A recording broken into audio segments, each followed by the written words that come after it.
আমাদের হিন্দু ধর্মে অনেক ধার্মিক গ্রন্থ, যার মধ্যে একটি হলো মহাভারত। মহাভারত কেবলমাত্র কৌরব আর পাণ্ডবদের মধ্যে হওয়া যুদ্ধের জন্য প্রসিদ্ধ নয়, বরং মহাভারতে এমন অনেক রহস্য লুকিয়ে আছে যা মানুষ আজও জানে না, আর তারা এই সমস্ত বিষয়ে সব সময় জানার জন্য আগ্রহ রাখে।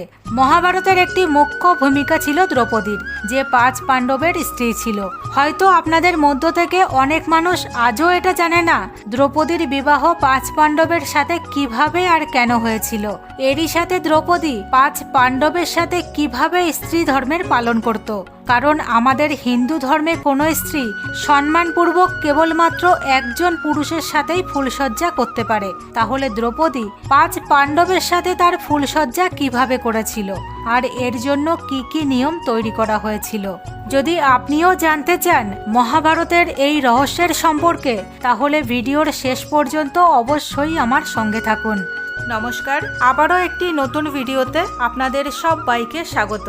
ভিডিও শুরু করার আগে যদি আপনি এই চ্যানেলে নতুন এসে থাকেন, তাহলে অবশ্যই চ্যানেলটিকে সাবস্ক্রাইব করে পাশে থাকবেন। দ্রৌপদী রাজা দ্রুপদের কন্যা ছিল, যার জন্ম যজ্ঞের অগ্নি থেকে হয়েছিল। মহাভারতের কথা অনুসারে এটা বলা হয়, রাজা দ্রুপদ আর কৌরব এবং পাণ্ডবদের গুরু দ্রোণাচার্য একসময় খুবই ভালো বন্ধু ছিলেন। ছোটবেলায় রাজা দ্রুপদ দ্রোণাচার্যকে কথা দিয়েছিল যখন তিনি রাজা হবেন তখন তার অর্ধেক রাজ্য দ্রোণাচার্যকে দিয়ে দেবেন। কিন্তু রাজা হওয়ার পর রাজা দ্রুপদ দ্রোণাচার্যকে তার অর্ধেক রাজ্য দেবার থেকে মানা করে দেয়, সাথে তাকে রাজসভা থেকে অপমান করে বের করে দেয়। এইভাবে অপমান হবার পর যখন দ্রোণাচার্য হস্তিনাপুরে পৌঁছান, তখন বিশ্ব পিতামহ ওনাকে রাজকুমারদের ধনুর্বিদ্যা আর শিক্ষার দায়িত্ব দেন। এরপর দ্রোণাচার্য কৌরব আর পাণ্ডবদের অস্ত্রের শিক্ষা দিতে শুরু করেন। তারপর যখন তাদের শিক্ষা সমাপ্ত হয়, তখন গুরু দ্রোণাচার্য গুরুদক্ষিণা স্বরূপ তাদের কাছে পাঞ্চাল রাজ্য চান। গুরুর আদেশ পাওয়া মাত্রই সর্বপ্রথম কৌরবরা পাঞ্চালের ওপর আক্রমণ করে, কিন্তু তাদেরকে রাজা দ্রুপদের হাতে পরাজিত হতে হয়। এরপর 5 পাণ্ডব গুরুর আদেশ পালন করার জন্য পাঞ্চালের ওপর আক্রমণ করে এবং রাজা দ্রুপদকে পরাজিত করে নিজেদের গুরু দ্রোণাচার্যের কাছে নিয়ে আসে। তারপর দ্রোণাচার্য রাজা দ্রুপদকে ছেড়ে দিয়ে পাঞ্চাল রাজ্যের অর্ধেক অংশ রাজা দ্রুপদকে দিয়ে দেন। বাকি অর্ধেক অংশের রাজা তার পুত্র অশ্বত্থামাকে করেন। রাজা দ্রুপদ তার অপমানের বদলা নেবার জন্য এক পুত্র প্রাপ্তির যজ্ঞ করেন।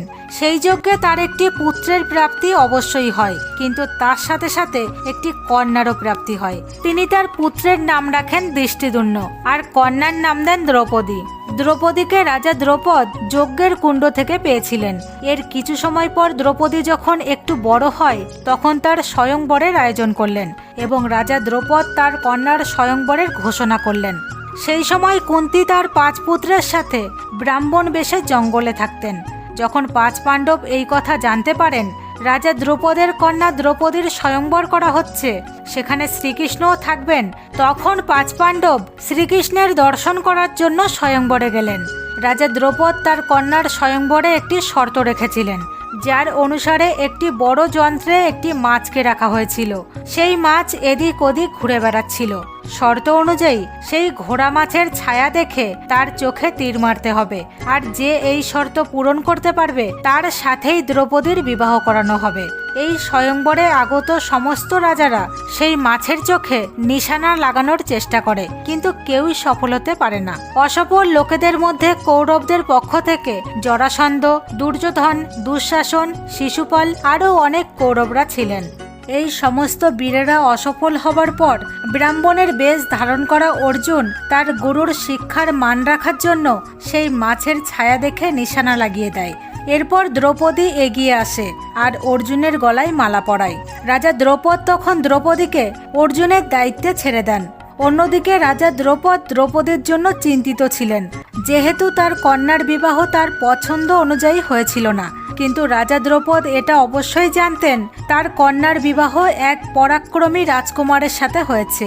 সাথে তিনি এটাও জানতেন ব্রাহ্মণের ছদ্মবেশে আসা অর্জুন আসলে পাণ্ডব পুত্র। স্বয়ংবরের পরে 5 পাণ্ডব দ্রৌপদীকে বনে তার মাতা কুন্তীর কাছে নিয়ে যায়।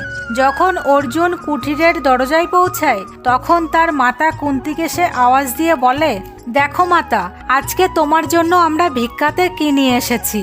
সেই সময়ে তার মাতা কুঠিরের ভেতর ভোজন তৈরি করছিলেন। তখন তার মা না দেখেই তাদেরকে বলেন, তোমরা ভিক্ষাতে যাই এনেছো তা সকলের মধ্যে সমান সমান ভাগাভাগি করে নাও। সব পাণ্ডব ভাইয়েরা তার মাতার আজ্ঞা পালনকারী ছিল, কিন্তু তার মায়ের এই আদেশ শুনেই তারা চুপ হয়ে যায়। এরপর যখন তার মাতা কুন্তী কুঠিরের বাইরে আসেন এবং দ্রৌপদীকে দেখেন, তখন তিনি চমকে যান। কোনো উপায় না দেখে তিনি যুধিষ্ঠিরকে বললেন, হে পুত্র, তুমি এমন কিছু করো যাতে আমার বচনেরও মান থাকে, সাথে দ্রৌপদীর সম্মানও নষ্ট না হয়। যখন ধর্মরাজ যুধিষ্ঠির এই সমস্যার কোনো উপায় খুঁজে বের করতে পারে না, তখন এই সিদ্ধান্ত হয় দ্রৌপদীর বিবাহ 5 পাণ্ডবের সাথেই করানো হবে। কিন্তু এই বিষয়ে যখন রাজা দ্রৌপদ জানতে পারেন, তখন তিনি শ্রীকৃষ্ণকে জিজ্ঞাসা করেন, হে কেশব, এক স্ত্রী কিভাবে 5 জন পুরুষের সাথে বিবাহ করতে পারে?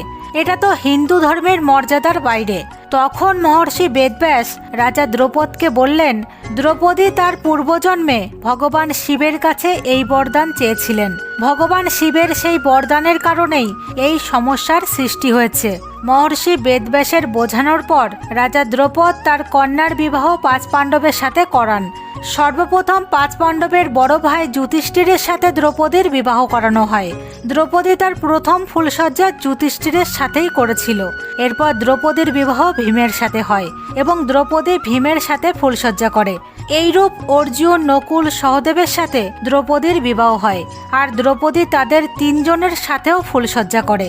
এখন হয়তো আপনারা এটা ভাবছেন, এক স্ত্রী এক পুরুষের সাথে ফুলসজ্জা করার পর অন্য পুরুষের সাথেও ফুলসজ্জা কিভাবে করতে পারে? তাহলে শুনুন, এর পেছনেও ভগবান শিবের বরদান ছিল। ভগবান শিব যেমন দ্রৌপদীকে 5 স্বামী প্রাপ্তি হওয়ার বরদান দিয়েছিলেন, একইভাবে তিনি এই বরদানও দিয়েছিলেন দ্রৌপদী প্রতিদিন আবার পুনরায় নতুন করে কন্যারূপে ফিরে আসবে। 5 পাণ্ডবী দ্রৌপদীকে কন্যারূপেই পেয়েছিল। এখন আপনাদের মনে হয়তো এই প্রশ্ন আসছে, দ্রৌপদী 5 পাণ্ডবের সাথে একসাথে কিভাবে থাকতো? তাহলে এটাও শুনুন। এই জন্য 5 পাণ্ডব মিলে একটি নিয়ম তৈরি করে। একটা সময়ের কথা, একবার যখন 5 পাণ্ডব রাজসভায় বসেছিলেন, তখন মহলে নারদমণি আসেন। একই সময়ে সেখানে দ্রৌপদীও আসে আর নারদমণির থেকে আশীর্বাদ নিয়ে চলে যায়। নারদমণি 5 পাণ্ডবের ভবিষ্যতের কথা চিন্তা করে বলেন, দ্রৌপদী তোমাদের 5 ভাইয়েরই স্ত্রী, এই জন্য তোমাদের এমন একটা নিয়ম তৈরি করা উচিত যাতে তোমাদের নিজেদের স্ত্রীকে নিয়ে তোমাদের 5 ভাইয়ের মধ্যে কখনো বিবাদ না হয়। কারণ এক স্ত্রীর কারণে অনেক সময় ভাই ভাই একে অপরের জীবন শত্রু হয়ে যায়। নারদমণির এই কথা শুনে 5 পাণ্ডবী অবাক হয়ে যায়। এরপর যুধিষ্ঠির নারদমণিকে বলেন, আমাদের 5 ভাইয়ের মধ্যে অনেক প্রেম, আর এটা কখনো হবে না, কারণ আমাদের 5 ভাইয়ের মধ্যে আজ পর্যন্ত কখনো দ্রৌপদীকে নিয়ে এরকম বিবাদ হয়নি, আর আগেও হবে না। এরপর নারদমণি বলেন, তোমাদের 5 ভাইয়ের প্রেমকে নিয়ে আমার মনে কোনো সন্দেহ নেই। সাথে নারদমণি 5 পাণ্ডবকে সুন্দর আর উপসুন্দর রাক্ষসের কাহিনী শোনান, যারা এক স্ত্রীর কারণে একে অপরের জীবন নিয়ে নিয়েছিল।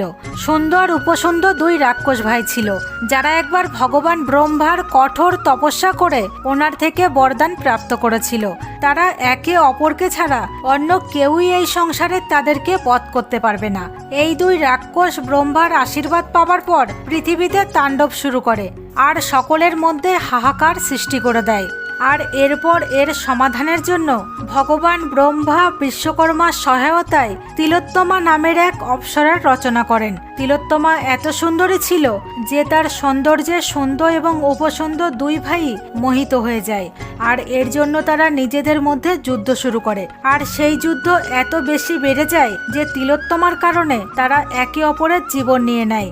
নারদমণি অনেক বোঝানোর পর যুধিষ্ঠির একটি নিয়ম তৈরি করেন। দ্রৌপদী প্রতি বছর 5 পাণ্ডবের মধ্য থেকে 1 পাণ্ডবের সাথেই নিজের সময় কাটাবে, মানে দ্রৌপদী 1 বছর করে একজন পাণ্ডবের স্ত্রী হয়ে থাকবে। আর যখন দ্রৌপদী কোনো পাণ্ডবের সাথে ঘরে থাকবে, তখন সেই ঘরে দ্বিতীয় কোনো পাণ্ডব প্রবেশ করতে পারবে না। যদি কেউ এই নিয়মের উল্লঙ্ঘন করে, তাহলে সেই পাণ্ডব 1 বছরের জন্য বনে যাবে আর কঠোর ব্রহ্মচার্যের পালন করবে।